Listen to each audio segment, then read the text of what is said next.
Hi, you guys. So today, once you have finished your evaluations for your design projects, we're going to move on to a bit of digital painting.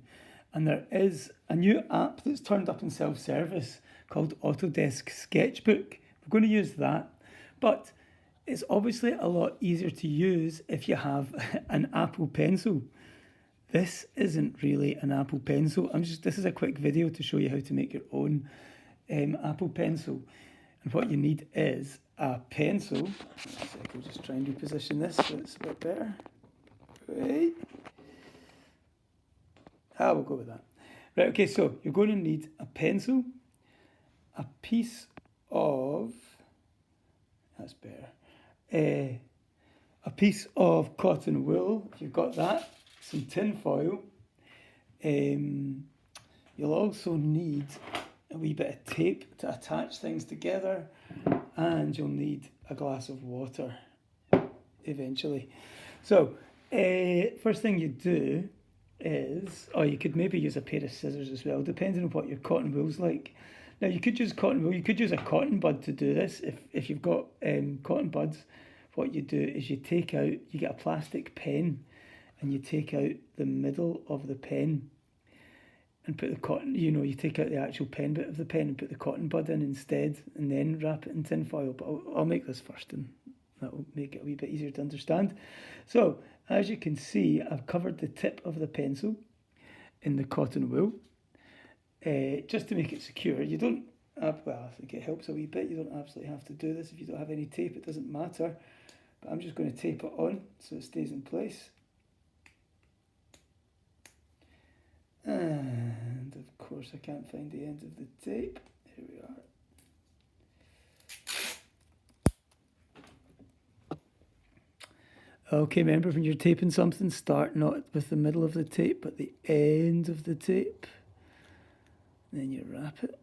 Okay, cool. So I've now got like a cotton bud pencil thing happening here. Next thing you need to do is you need to wrap that in tin foil. So if you do it like that, I'll leave the end sticking out. Oops. There we are. And then wrap that. And that should do it. Cool. Okay.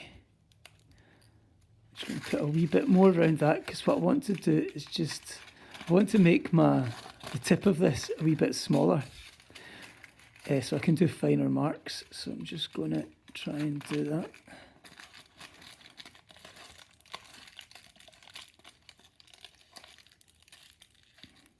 And there we have it. There's a homemade Apple Pencil. Okay, so in order to make this work, the water is to dip it into, right? So you need to make it a wee bit moist on that bit of cotton wool, and then that will work as an Apple Pencil. Every now and again you need to put a wee bit more water on it, but really not very much and not very often. Okay, so there you go. You might have one at home already, but if you don't have a stylus or an Apple Pencil, that is how you make your own one. Okay, thank you. Okay, people, so I then used this Apple Pencil to have a wee go at doing some sketching. So this is just a very quick video just to show you me using these different brushes. I've never used this, I've done like one drawing on it before. So so this is me figuring it out. One thing I quite like is this whole being able to change the opacity. So you can make your mark see-through. That means you can build up layers. One of the things that I found a wee bit frustrating about this program is that you don't mix colour. I'm used to mixing colours, when you use real paint. So I'm still trying to get my head around that. I would always start something, working in tones, and then I would build colour into it. Now I've not, I've only done the beginning of a drawing here, it's just to show you guys what the different tools do. But I can guarantee you that it's that thing I made at the start of this video that I'm using to do this. Then what I did was I just took a photograph of myself with my laptop. So what you don't see is that I'm drawing from a picture of myself, and it's not a very good photo on the laptop. And you can probably start to see the face forming a wee bit now. I'm just starting to fill in the basic tones and building it up like that. And I'm using it really as a way to experiment with the different tools and see what different things I can do. So that's what. So don't worry about today. I'm not interested in what you produce and the quality. I just want you to experiment and see what's possible with this, and then we can maybe start thinking about doing a wee, digital art project as our next thing. Remember that, in fact, last lockdown, remember I started asking you guys to think about subject matter and things. So we could maybe, go back into those ideas, but this time using digital art. Now, I am doing the usual looking at something and drawing it. One thing that you're able to do with this program, however, is you can take photos and you can work over them. So if you see that kind of vertical bar at the right-hand side and it's got a little picture of what I'm drawing in it, there's a plus sign at the top. When you hit that, you create a new layer. The layer that you're working on is the one that is blue. Okay, so you see this wee blue outline around a little mini picture of my drawing. What you can do is you can go to the bar at the top, right? So at the very top, there's a bar that you can slide along and you'll see a little picture icon. And if you hit that, it gives you the opportunity of going into your gallery and bringing a picture into the program. Then what you do is you tap the plus sign, so you put a layer on top of the picture. So when you're drawing, you're not drawing over the picture directly, you're drawing on a layer on top of the picture, so you're not actually changing the picture. That means that you can cheat and you can trace around your picture. Also, you can trace over it. I don't really like working that way because I can't really tell what it is that I'm doing. I mean, you can hit, there's a wee eye icon on top of each layer, and if you hit that, it makes the layer invisible. So you can hit that on your photo so you can just see your drawing or your painting.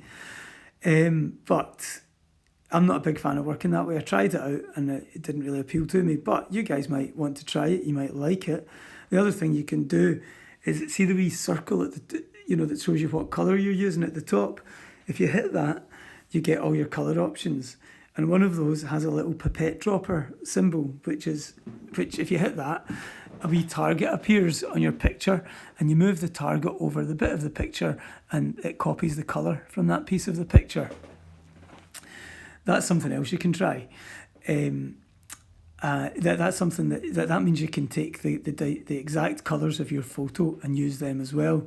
Again, I tried it and I didn't like it because like I say, I prefer mixing colour rather than just painting by numbers and filling in, the right colour in the right place. I prefer building up layers of colour and more unexpected things can happen. So that's why I decided to work this way for this little picture that I'm doing just now.